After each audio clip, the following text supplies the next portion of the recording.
I don't know what I just did there. Hello everyone, my name is BlackCobraKing, and today this is our 10th rant video. And 10 is a really high number when it comes to making rant videos, because sometimes you don't know what you're going to be ranting about. But I do. I know exactly what I'm going to be ranting about. I'm going to be ranting about spring. No, I'm kidding. I'm not going to be ranting about spring. I am going to be mentioning about, like, people who get paranoid for no reason. I hate people like that. Well, actually, everyone can get paranoid at a certain time. And paranoia is just one of those many things in life that you can't really avoid. Because, if you believe in the Bible, you don't have to, but okay, the story goes, Adam and Eve ate this fruit, which was the fruit of knowledge, or something, and it basically told them everything about good and evil. And so, when they ate that fruit, there was paranoia as one of the things that was the curse of eating that fruit. Being paranoid is one of those things that just comes naturally nowadays because of who knows what. Like, animals get paranoid, I get paranoid, people that I hate get paranoid, and the chain goes on and on and on. But how do you stop paranoia? You literally can't. It's one of those things, it's just like, you get scared of something that you cannot have control of. That's what paranoia is. Paranoia is just basically something that is out of your reach of control, and you always have to be like, oh, what do I do? What do I do? Well, you're not like that. You're like, what do I do?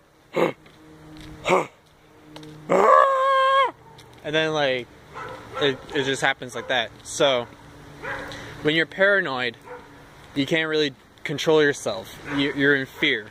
You're in fear of different things. Like, you be fearing the cops, you can be fearing death, you can be fearing your parents, your friends sometimes. You can have other people, animals. You can have paranoia over everything, and you really don't have any control of it. Because what do you do when you have this? Like, what can you do? You're basically useless when it comes to being paranoid. Like, you're basically in the realm of fear. Fear is what brings people together, because humans are a species that need others. We're like ants. We cannot survive on our own. We need other people. That's why fear is one of our biggest concepts. Humans fear. And the more we fear, the more we gather up and try to conquer that fear. Because there's no point of fighting your own battles if it's something very, very large. Like, I fear that I may not be able to get a place, and I don't know what to do.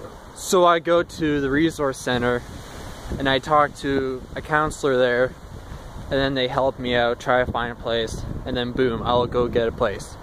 And then I don't have that fear anymore. And then I'll have a new fear of paying the bills, paying my phone bill, everything else.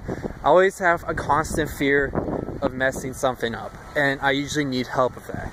With my phone bill, however, it doesn't really matter, because I've been paying for my phone bill for a while, so I kind of get what I'm doing there. But like, with bigger situations, you need help. You always do need help. So, fear usually comes a lot more at a younger age because of what our parents tell us. Because our parents are always telling us, don't talk to strangers. And then one day, you're a little kid and a stranger talks to you. What do? You can't do anything. You're just sitting there trying to figure out what to say. But the real thing to do is be like, I don't talk to strangers. That's like the only thing you can do. But what if you didn't really think that? What if you're like more open-minded? What if you're more like, maybe this stranger's nice or something? And then there's that fear in your heart or in your mind saying like, maybe this stranger is acting nice and maybe he's wanting to like take me away or something and I'll never see my parents again. Or maybe he is nice and he's probably going to give me a lollipop after, or maybe something else, I don't know. But there's that constant fear. The fear comes in many shapes and forms, and you can't really do anything about it. You just have to think logically. If you can't really think logically, then you're always in constant fear. I don't fear that much. Like, okay, I admit, I cannot watch a scary movie that has constant blood, because I kind of have a phobia of blood for some reason. Like, if I actually see someone bleeding, I'll be like, oh my god, what do I do? Like, I cannot go to the hospital and be like, my mom wanted to take me to her work because it's like, take your kid to work day or something. And I was like, I don't want to watch you do surgery on some guy because I'm going to vomit my butt off and I'm probably not going to be able to eat for another week if I saw someone's bowels being like operated on, you know? But at the same time, like, if someone was bleeding like a little bit, like from a paper cut or from a nosebleed, that's different. But it's like, if I see someone like nearly dead in real life, that's something I don't really want to see. Like, I wouldn't know what to do if I saw someone dead, honestly. Like, if I saw someone dead, I wouldn't really know what to do. I'd be like, oh my god, I gotta get help. And then there would be that constant fear in my mind of thinking about it over and over again for many weeks. So, what do? You think logically. You're like, okay, there's a dead guy. He's dead. Really dead. So dead that there is no other termination of him being alive. There's no like reason for him being alive because he's dead. What do?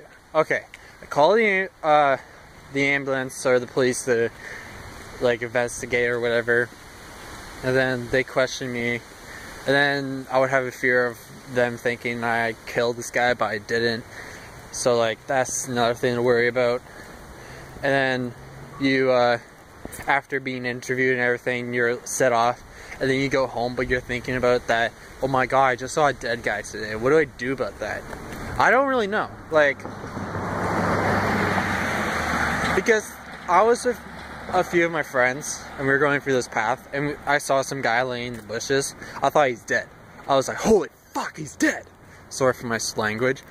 I was like, what the hell? He's dead! So I go up to him, and then he was like, ah! And I was like, oh, you're just asleep in the middle of the woods, on the grass, not with a blanket or anything. Oh. And then I was off my merry way. Like, I wouldn't actually know what to do if I saw a dead guy. Like, the paranoia I have with blood, though, is just extreme. Like, my friends and I were watching The Evil Within, I think, or Evil Dead. One of those two. And there's a scene where the girl gets possessed, and she starts getting this, like, knife thing, or piece of glass, and she starts cutting the side of her face off. I couldn't watch that, because in my mind, I'd be like, if I saw that in real life, what am I going to do? Because when I was in Homewood, I literally saw someone eating his arm, and I saw blood and everything. That's where I got my paranoia from, because I saw it in real life, and I could never unsee it. It was disgusting. There was blood. He was just staring at me, eating it. His own arm. He was like, what the hell? I didn't know what to do there. And so I basically just went into my bed and couldn't sleep for the next 72 hours. But like, yeah, that's where I got my fucking blood paranoia from. Wow, I'm swearing a lot. Anyways, so the point is, if you have paranoia about something, it's better to overcome it than to keep it with you forever and to always remember it. Unfortunately for me with the blood, I'm always going to be keeping it inside me because I'm always going to have a fear of blood, and there's nothing really I can do about it. Like, blood can, if you're in someone else's blood, you can get diseases. If you see someone bleeding, it's kind of awful. I saw, like, I've seen things. Because another reason I hate blood, because I was in a taxi once, going home. This was a little while ago, like back when I was in grade 9 or something. No, not grade 9, grade 8. In grade 8, there was a guy who was driving me home because I couldn't take a bus from where I live, so my mom just ordered a taxi, and they would always bring a taxi along. And then one day, we saw some dog half dead. And when I mean like half dead, like half of his body's been run over, there's blood pool all over the road, and the dog was just like whimpering. I can hear the dog whimpering from the car, and the car was like from where I am all the way to that tree. I can't point.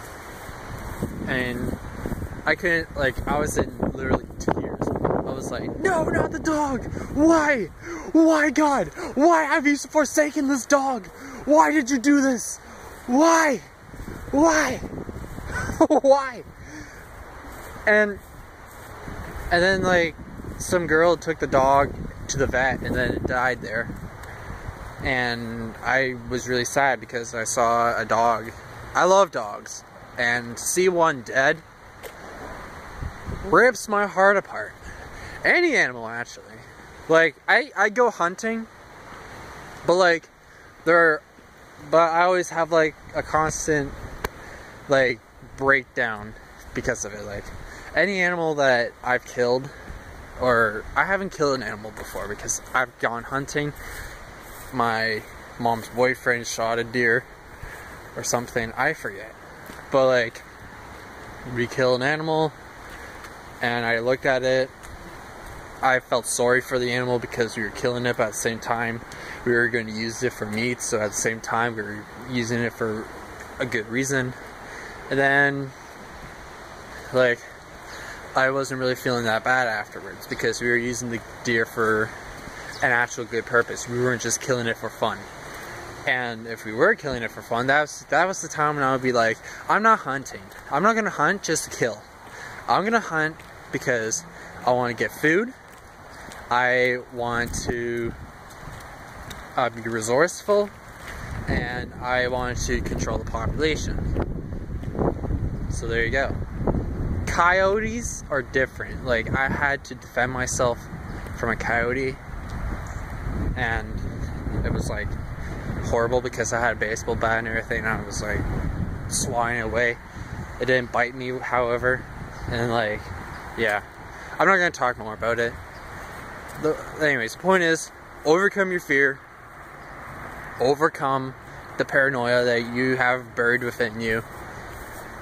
But if it sticks to you too much, it'll make you depressed, and you'll always feel sorry for yourself. And yeah, it's not good. It's not good for your health. So always overcome it. And don't just overcome it by yourself. Be with friends. Be with friends who support you. Be with friends who are like, yo, Brett, what's the problem? And I'll be like, I just saw a dead guy today, and I don't know what to do. And they're like, well, let's just go have fun somewhere. Let things go out of your mind for a bit. Okay. And then they support you along the way. They don't just like try to make you ignore the fact that you saw a dead guy. They would like try to prevent you from remembering. Yeah, or whatever. Anyways, have friends who support you to overcome your fear. Because humans need other humans. And that's why this video is number 10. And thank you guys for watching this video. And I hope you have a good day or night!